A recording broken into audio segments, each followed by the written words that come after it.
Hi there, it's Jeff here with another video. This time let's spend a few minutes thinking about some of the economic issues surrounding innovation.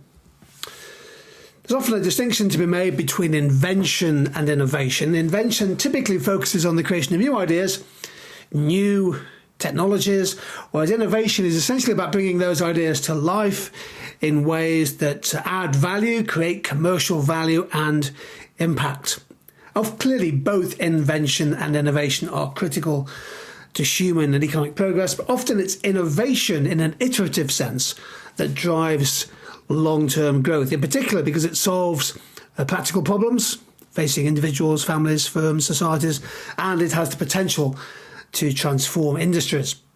So invention is the creation of something distinctively new that's never really existed before, often allied to the discovery of new scientific processes, new unique products, ideas.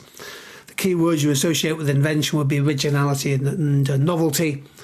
CRISPR, the creation of CRISPR technology, is a revolutionary gene editing tool that allows scientists to make precise modifications to DNA. That is invention.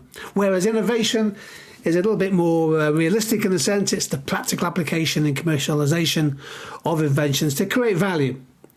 Often involves just improving an existing product, improving a process that's already there, or a service, or applying inventions in a fairly new way. A really good example, if we go back to the pandemic, Moderna and Pfizer-BioNTech created vaccines and brought them to market at scale very quickly. Now, these vaccines, which helped us emerge from the pandemic, essentially applied the invention of mRNA technology, platform technologies, to create life-saving immunizations. And it was the commercial application, often with government support, by the way, of that mRNA platform, which allowed vaccines to be produced at scale in relatively quick time.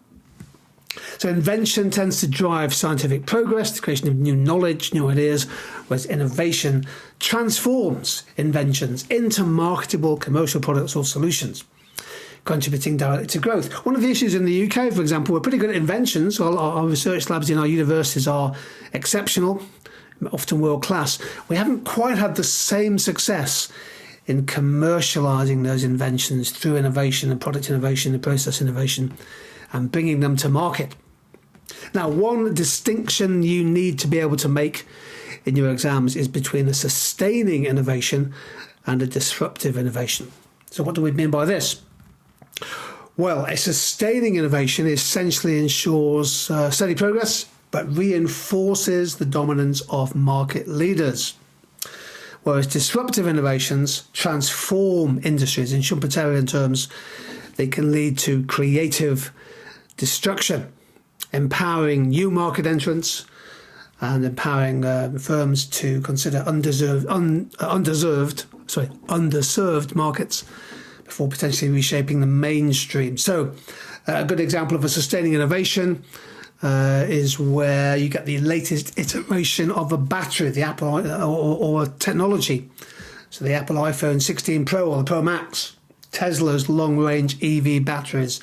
These are sustaining innovations that essentially cement and embed their existing market power, whereas disruptive innovations often involve new models, new processes, simpler, cheaper, more accessible products that target a new or underserved customer segment. So the idea here is to disrupt, typically new entrants looking to challenge the hegemony, the power, the market share and the profits of existing firms. We call those incumbents. So ChatGPT, whichever version you might be using, clearly has the power to have significant disruptive elements, particularly in areas and industries like content creation and, dare I say it, online education. Disruptive technologies can affect market dominance, market share, market structure. And in particular, they encourage new entrants into the market. Good example there would be something like the platforms for ride-sharing apps. But on the other hand, disruptive technologies and innovation can reinforce market power, particularly through something called network effects.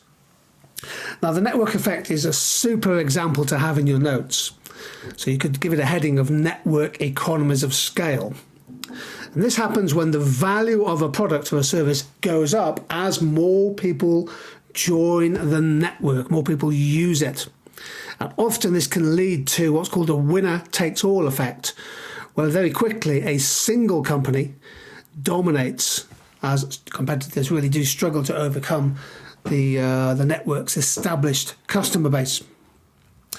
So how can technological change, how can innovation alter market structures? Well, in some cases, it can make markets more competitive because new technologies bring down barriers to entry, make it easier for new firms to enter markets with innovative products.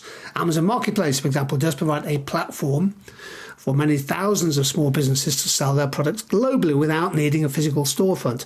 So Etsy and Amazon Marketplace and eBay and other platforms. Of course, Amazon has huge monopoly power and they take their cut, as with the Apple App Store.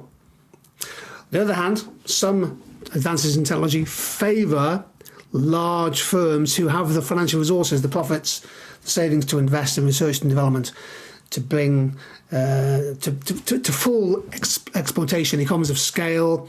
So you scale up your business and you can dominate the market. And a good example there will be the rise of huge cloud computing platforms, including Amazon Web Service, AWS.